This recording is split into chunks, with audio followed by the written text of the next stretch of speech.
ó Pai Santo, Deus do céu, Senhor da terra, os mistérios do teu reino aos pequenos, Pai, revelas.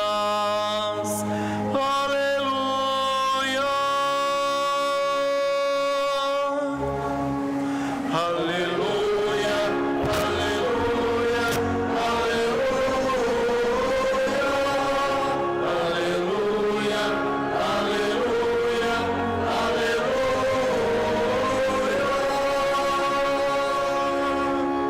O Senhor esteja convosco. Proclamação do Evangelho de Jesus Cristo, segundo Mateus. Naquele tempo, Jesus contou outra parábola à multidão. O reino dos céus é como um homem que semeou boa semente no seu campo. Enquanto todos dormiam, veio seu inimigo, semeou joio no meio do trigo e foi embora. Quando o trigo cresceu e as espigas começaram a se formar, apareceu também o joio. Os empregados foram procurar o dono e lhe disseram: Senhor, não semeaste boa semente no teu campo? De onde veio então o joio? O dono respondeu: Foi algum inimigo que fez isso. Os empregados lhe perguntaram: Queres que vamos arrancar o joio? O dono respondeu: Não.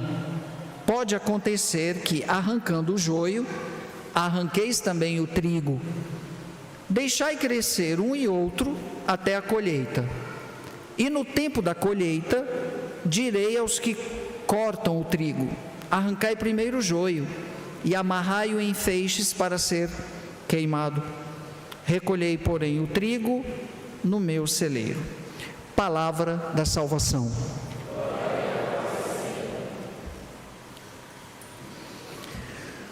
Esse belíssimo evangelho de hoje é uma parábola, e parábolas, como o próprio nome está dizendo, é uma forma de linguagem que Jesus utiliza para dizer a mensagem.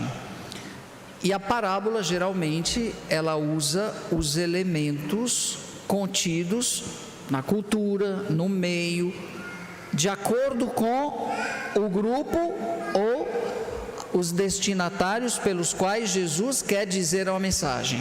No caso aqui, Jesus está falando para quem é da roça, para quem trabalha com agricultura, porque ele utiliza elementos do universo agrícola para falar do reino dos céus, para dizer a todos nós como ou o que nós devemos fazer diante daquilo que já está dentro de nós. Ou seja, é uma parábola que fala da pessoa humana, fala do homem, da natureza humana, que traz duas tendências,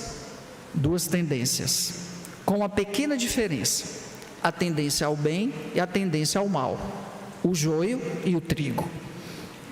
A diferença é que quem semeou o bem, quem plantou o bem dentro de nós, foi Deus quando nos criou. A tendência ao mal que trazemos é consequência da humanidade decaída, da mancha do pecado original. Portanto, independentemente de qualquer coisa, todos nós nascemos com a tendência ao mal também dentro de nós. Nascemos. Agora, aquele que quer fazer o caminho para o reino deve todos os dias lutar para deixar sobressair a sua tendência ao bem, porque é uma coisa bem, é uma dualidade. Na verdade, o ser humano, ele é dual. Nós temos o bem e o mal dentro de nós. A diferença é que o bem foi plantado por Deus quando nos criou. Essa deveria ser a opção primeira nossa, o bem sempre, o bem sempre. Aí nos recordamos o que São Paulo diz, né? O que São Paulo diz? Falando da tendência humana. Ler as cartas paulinas é realmente uma fonte de compreensão antropológica profunda, porque São Paulo diz justamente o seguinte: eu deixo de fazer o bem que quero e faço o mal que não quero. Portanto, o mal não é um desejo primeiro do homem, é dos sociopatas, porque existem aqueles que depois já assumem e deixam o joio enraizar. É como as ervas daninhas, né? O mal, ele tem várias ramificações. Então o mal está aqui dentro de mim, mas ele só vai encontrar força nos inimigos, naqueles que te provocarem. É como os vícios, por exemplo. Uma pessoa que é dependente química, um alcoólatra, por exemplo, ele tem a tendência, ele não pode beber, ele não pode, mas ele vai encontrar quem ofereça a bebida para ele, e nisso ele dá vazão ao vício, e dando vazão ao vício, é um mal para si, porque vai trazer a própria morte. Aí os empregados falaram: vamos arrancar o joio. Aí o que Jesus diz? O que o mestre diz? Não, deixa crescer um e outro, porque pode ser que na tentativa de nós arrancarmos esse mal que está aí, arranquemos o bem, porque eles ainda não brotaram, não cresceram, para que eu possa visualizar o que é um, o que é outro, porque há mal camuflado de bem por aí, e nós só vamos saber quando o mal é um mal de verdade pela intenção. E como a intenção é subjetiva, está dentro, já eu falo disso, a gente não percebe de imediato. Por isso que muitas vezes as pessoas fazem as coisas e se dão conta: puxa, que mancada, errei, pensava que era uma coisa boa. Por quê? Porque a intenção não estava clara, era ambígua. Então vamos deixar crescer, porque vai ser pelo fruto, até porque o joio é parecido com o trigo, você não vai saber muito bem. Quando começou a aparecer as espigas do trigo, opa, vamos arrancar primeiro, agora é a hora de arrancar. Aí chegou o momento da colheita, e quem vai fazer essa colheita? Deus. E na colheita o joio vai ser queimado, simbolizando o inferno, e o trigo vai ser levado para o celeiro, simbolizando o céu. É uma linguagem figurada, escatológica, que Deus está dizendo. Então, poxa, mas Deus poderia arrancar de dentro da gente o mal. Poderia, porque Deus é Deus, né? Mas Ele não vai fazer isso de jeito nenhum. Aliás, tem gente que às vezes, né, na oração: Senhor, tira de mim o ódio, arranca de mim os ciúmes, que tudo isso são coisas más, né? Quando desequilibradas, logicamente. Tira de mim a maldade, tira de... É perder tempo pedir essas coisas para Deus. Deus não vai atender, Deus não vai tirar, Ele vai dar a oportunidade de você se livrar delas. Isso Ele vai permitir, porque Deus não quer o mal, mas Ele permite. Então, vamos arrancar o joio? Não, deixa crescer. Lá na frente vai ser a hora da prestação de contas. Aí nessa hora, ou seja, nós temos uma vida toda para nos darmos conta do que somos. Então, meu filho, isso chama-se processo de conversão. Deus permite que você se converta. Deus vai te dar oportunidades para você se libertar do mal, da vaidade, da mentira, da intolerância, de tudo aquilo que é mal.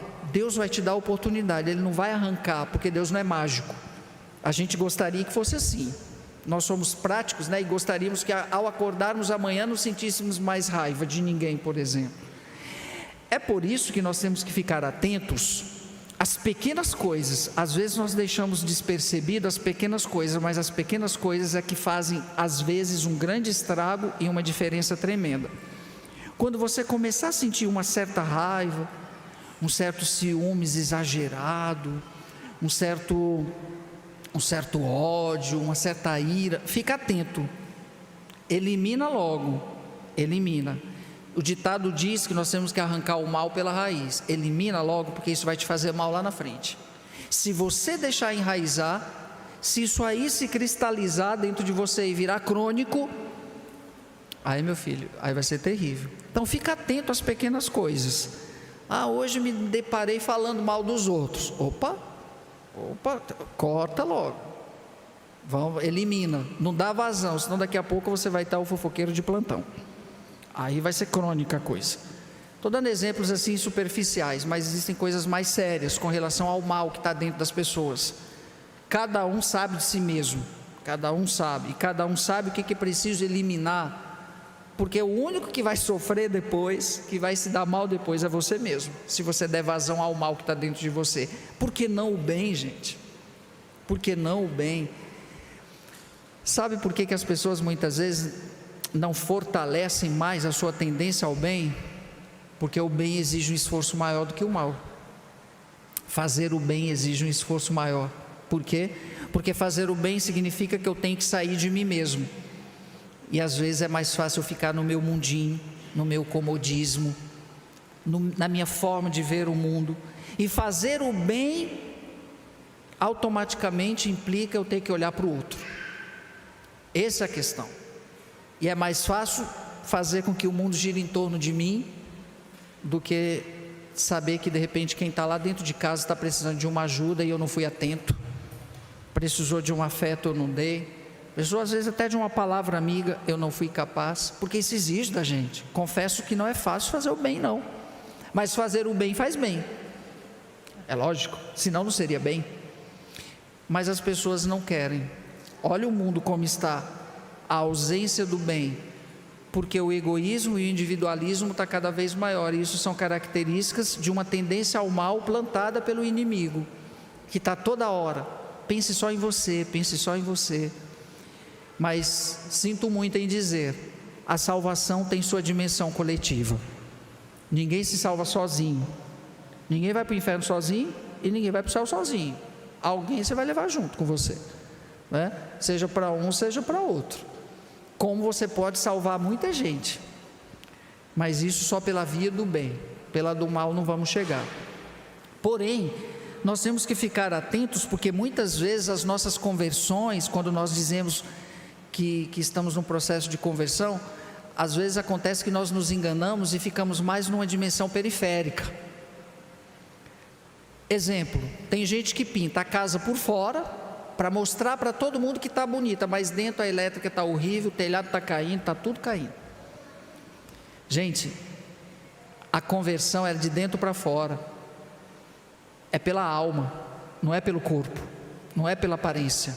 Mas infelizmente, muitos de nós vivemos de aparência, nos preocupamos com o que o outro vai pensar de mim, com o que o outro vai achar de mim. Eu já ouvi uma pessoa na Groenlândia dizendo que eu vou mudar de vida. A gente sabia que ela estava internamente, o que ela precisava mudar era dentro, não era fora. Vou mudar de vida, hoje eu vou ser uma nova pessoa. A primeira coisa que ela foi para o cabeleireiro. Tudo bem, tem gente que merece dar uma repaginada, porque você olhando você até assusta. Então vai, tem problema, vai. Mas o que adianta arrumar o cabelo, pintar, fazer as raízes, né? Deixa ficar todo, comprar roupa nova, para quê? Se dentro você não resolveu, qualquer pessoa que perceber vai olhar, essa pessoa não está bem. É o que Jesus fala, os sepulcros caiados. Os sepulcros por dentro por fora são belíssimos. Tem até um país aí que o cemitério é um ponto turístico, dá até vontade de morrer só para ficar ali, de tão bonito que são verdadeiros castelos. Mas dentro é tudo podre, tudo podre. Então, meus amigos, a mudança, a conversão, ela não é de fora para dentro, é de dentro para fora, é de dentro para fora, e isso transcende. Quando você está bem internamente, você não precisa nem de maquiagem, no seu semblante, no seu rosto, quem te vê diz, você está leve, você está com luz, você está pleno. Usamos essas expressões, porque a pessoa fez um processo de dentro. E os processos interiores, eles são doloridos geralmente. É por isso que muitas vezes as pessoas preferem fazer uma maquiagem do que realmente ir na ferida que dói. Porque para ir na ferida eu vou ter que limpá-la, vou ter que tirar a casca, limpar e colocar o remédio. Aí muitos não querem fazer isso. Então, o convite do Evangelho de hoje, se eu quero fazer essa opção todos os dias pelo bem, eu tenho que muitas vezes mexer nas feridas que são causadas pela tendência ao mal que está dentro da gente. Eu preciso desse autoencontro comigo mesmo. Por mais que doa, gente, toda dor é purificadora, toda dor, porque você sente o alívio depois que ela passa. E você aprende alguma coisa com as dores. A gente aprende. O sofrimento nos amadurece quando ele é oblativo. Não é sofrimento masoquista não que eu estou falando. Estou falando do sofrimento oblativo. Quando eu ofereço aquilo que estou passando, uma doença inesperada, uma tristeza, uma perda ou coisa do tipo. Eu tenho que saber oferecer esses momentos e não se desesperar. E não perder o controle, perder o equilíbrio. Não, essa é a hora de você dar sentido para o que está acontecendo. Repito, é um processo dioturno, cotidiano, tá? É Deus nos dando as oportunidades de fazermos a opção pelo bem todos os dias. Então tá aí, no final de tudo é a colheita. E a colheita não adianta. O que nos serve vai ser queimado. Alusão ao inferno. E o que serve é a glória, é o céu, que é construído aqui. Ambos os caminhos são construídos aqui. Eles não vão acontecer automaticamente no dia que a gente morre. Não é no dia que morre que vem a decisão, você vai para o inferno, você vai para o céu. Não, não é no dia que morre. Ela já vem sendo construída muito antes. Muito antes. Diante dessas duas tendências, a do bem e a do mal. Qual é a opção que você fez? Depois cada um pensa, reflita na sua oração, e se está prevalecendo na balança o mal, mude enquanto é tempo. Mude enquanto é tempo, porque depois da morte não tem como fazer mais nada.